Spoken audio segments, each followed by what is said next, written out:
인정되지 않는 사회에서는 내 것과 남의 것이 분명하지 않아서 정직하고 공정한 거래를 기대하기 어렵습니다.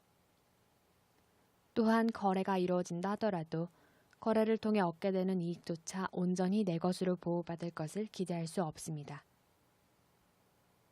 그래서 사유재산이 인정되지 않는 사회에서는 개인이 자신의 재산을 보유하거나 사용할 수 있는 권한이 지켜지지 않아서 자발적인 거래에 의한 시장경제가 발달할 수 없고 경제성장도 이뤄질 수 없는 것입니다. 공산주의가 붕괴하고 자본주의가 도입된 뒤에도 러시아의 경제성장이 여전히 저조했던 이유가 바로 여기에 있습니다.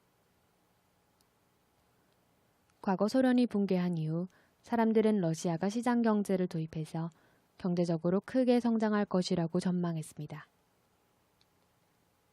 하지만 러시아의 경제는 오래도록 부진했고 경제학자들은 그 이유를 재산권의 부재에서 찾아냈습니다.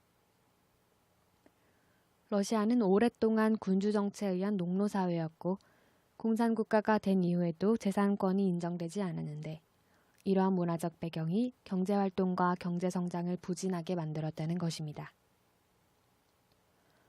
또 러시아는 마피아들에 의한 조직범죄로 재산권이 잘 지켜지지 않는 구조적인 모순을 가지고 있었습니다. 마피아들이 보호라는 명목하에 시민들의 재산을 약탈하는 이른바 보호범죄가 만연해서 시민들은 경제활동에 대한 의욕을 잃을 수밖에 없었고 이 때문에 러시아에서는 경제적인 활동성을 기대하기 어려웠던 것입니다. 재산권의 유무와 경제활동의 상관관계는 조선에서 살았던 조선 사람과 연해주 지방에 살았던 조선 유민의 삶만 비교해도 극명히 드러나게 됩니다.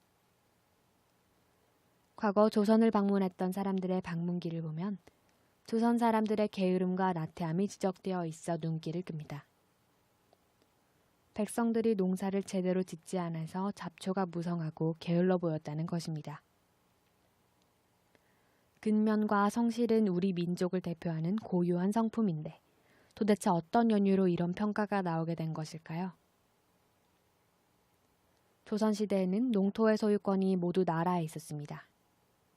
그래서 백성들은 나라의 높은 소작료를 납부해야 했고 농사를 잘 지어서 수확이 많았더라도 탐관오리들은 물론 동네 양반들이 몰려와서 돌이나 쌀을 구워가는 경우가 많았습니다. 그런데 말이 좋아 구워가는 것이지 한 번 꾸면 갚지 않는 일이 다반사였고 요구에 응하지 않으면 도리어 곤장으로 응징하는 일도 있었습니다.